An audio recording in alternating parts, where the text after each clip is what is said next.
Okay, hello content coffee break. Today we are going to go over SEO and the anatomy of a blog post. This is going to be a pretty high level overview, so let's get started.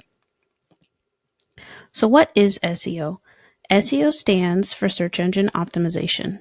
And what does this mean for you and your content? Basically, it means that there are certain recommendations for the way that you structure your content and the sorts of words that you use, keywords or keyword phrases. If you want to get really fancy, the favorited keyword phrases are the long tail keywords, and those are the ones that people normally search on.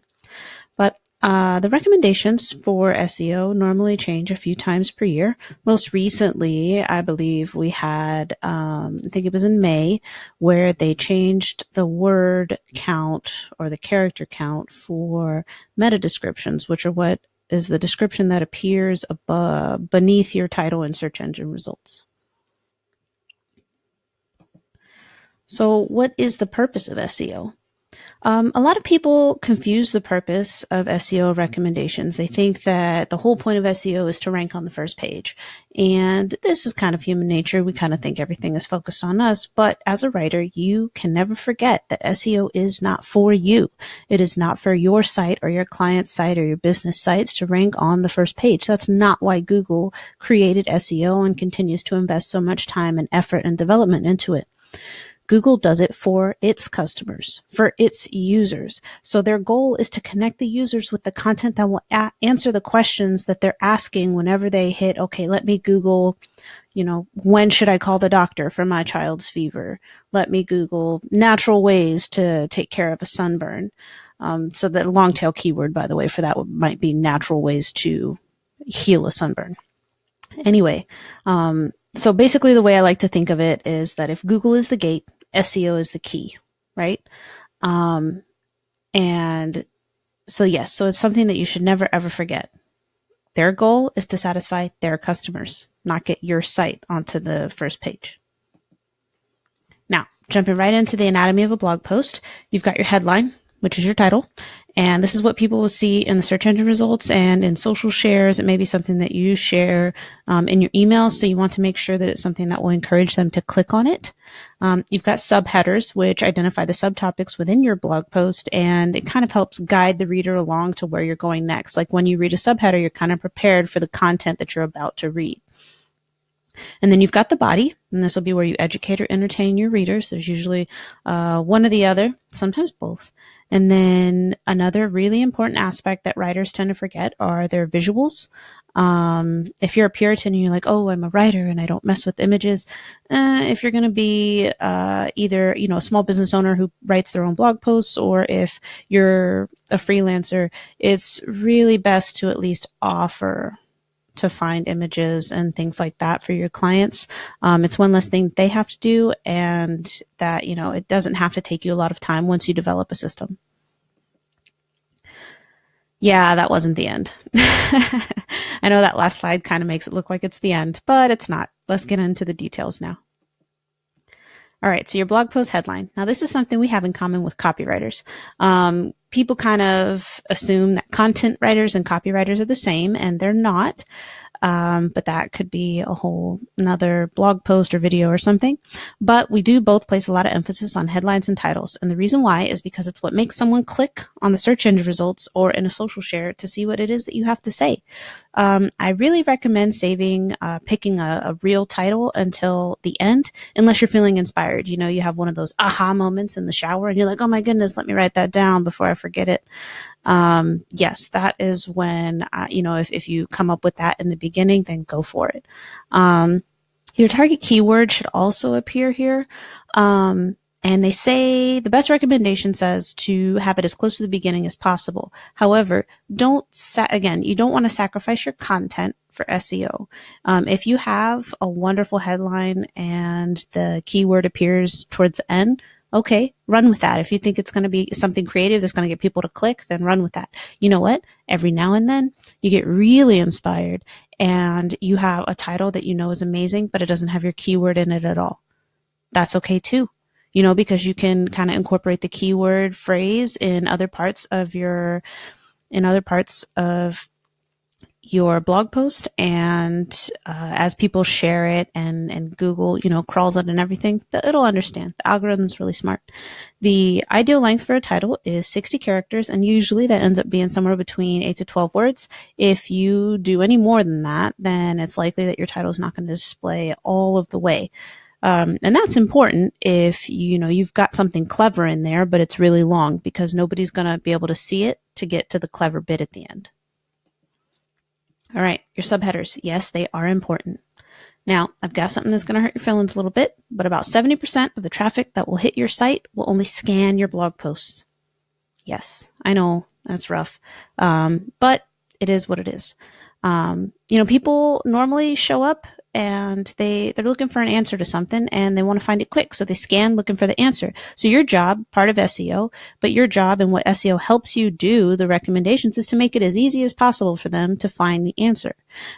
Google can kind of determine when a user has found an answer, because they'll assess, okay, do you go to a site and then close out of your search window and click out of the site and then you're done?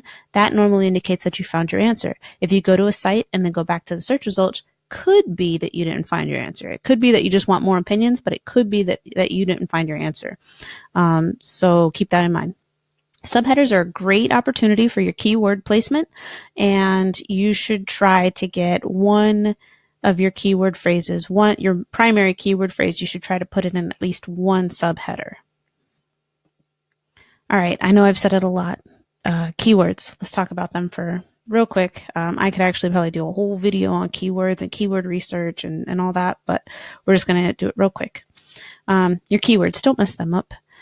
And you can mess them up by stuffing. All right. So we've got black hat SEO versus white hat SEO. So when you're out looking at job boards and stuff and the clients or prospective clients say no black hat SEO, this is what they mean. For on-page SEO, for writers, the biggest thing that will get you in trouble is keyword stuffing. And that's when you read a blog post. You might have even come across one, but you've read a blog post, and let's use our example, natural ways to heal sunburns.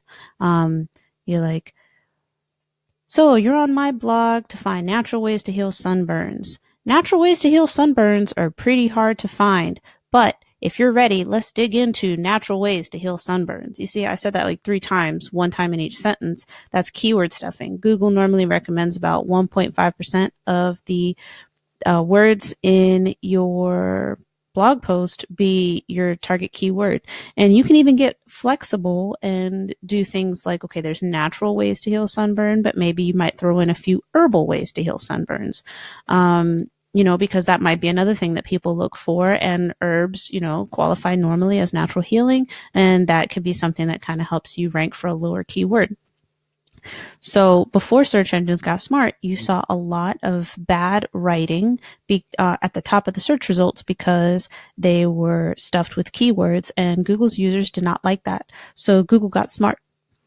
White hat SEO is what we use now. And this is us, us as professionals.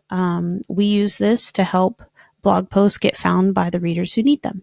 So black hat SEO, bad. White hat SEO, good. All right, now we're going to get back into things. So finally, visuals can make or break your blog post. So if you'll notice, right here in the upper right-hand corner, I've got a nice image of coffee, or it could be tea, Oreos, pumpkins, leaves, scarves. So this could be something like, 10 things to do on a fall afternoon or something. It's a very pleasing image. It's shareable. I love it. Beneath that, we've got a chart. Now, this chart could be for a blog post that talks about financial profits, or, anything with an increase. It could be grades, for an educational blog, it could be anything. There's not even any numbers in here, but it conveys the right idea, right? And then next to that one, in the middle at the bottom, we've got a quote. Now, I like to use block quotes in my text, but image quotes are also nice. And then another thing you can use, if you have the plugin on a WordPress blog, is the click to tweet. HubSpot blogs allow you to use them too, but click to tweet is another way to kind of pull out a quote and make it a visual. And then finally, in the bottom left, we've got an infographic. This is actually an infographic from a blog post I wrote on goat milk for my hobby blog. People love infographics, and I made this on Canva, and it was pretty easy. So I would definitely recommend that if you've got one of those listicle type blog posts or a blog post where you can pull like major points from and you could turn it into an infographic if you've got time, I'd recommend it. Infographics, any images, make it easier to share on social media, and then also on Pinterest. Pinterest is a visual search engine. You need something visual to share. And visuals are also another opportunity for keywords. Bet you weren't expecting that. So I'm not going to dive too hard into it, but there's something called alt text. And alt text is what search engines or web pages present to people who are hard of seeing. To tell them what the image actually is. So you have to be careful here too, because you can get in trouble for keyword stuffing here as well. But let's say for my infographic on goat milk, I might put, so my keyword that I focused on was the benefits of goat milk. I could easily just call it infographic displaying top 5 benefits of goat milk. So I've got my keyword in there, but I'm also being informative. So I would try it in at least one of your images in your blog post if you can fit your keyword in there, but be careful again, because the algorithms are getting really smart and you don't want to be pinged for bad SEO practices. All right, so this is the end of our coffee break. We've covered SEO and what it means for you as a writer. Yes, business owners, I mean you as well. If you intend on writing your own content for your business, congratulations, you're now a writer. Blog post anatomy and how you can use it to improve your SEO. And then the question becomes, should I edit my old blog post? Yes. If you've got a week or you're going to be on vacation or you're just not up for a whole bunch of in-depth writing that week, then go ahead and edit your old blog post, refurbish that content and make it look better, because the only thing you're going to do is improve your online footprint and help you rank better for the keywords that are already present on your blog. So this was a nice high-level overview. Yes, if you're thinking, Ruthie, you didn't cover this. Ruthie, you didn't cover optimizing URLs with your keywords. You didn't cover, alt text enough. Help me. I don't understand alt text. Or Ruthie, what about, XYZ? Understand that this was a high-level overview, and I'm more than happy to dig into it maybe in a blog post or two in the community. But until then, this is, it's been me, Ruthie Bowles, with the Content Coffee Break, and I'll see you next time.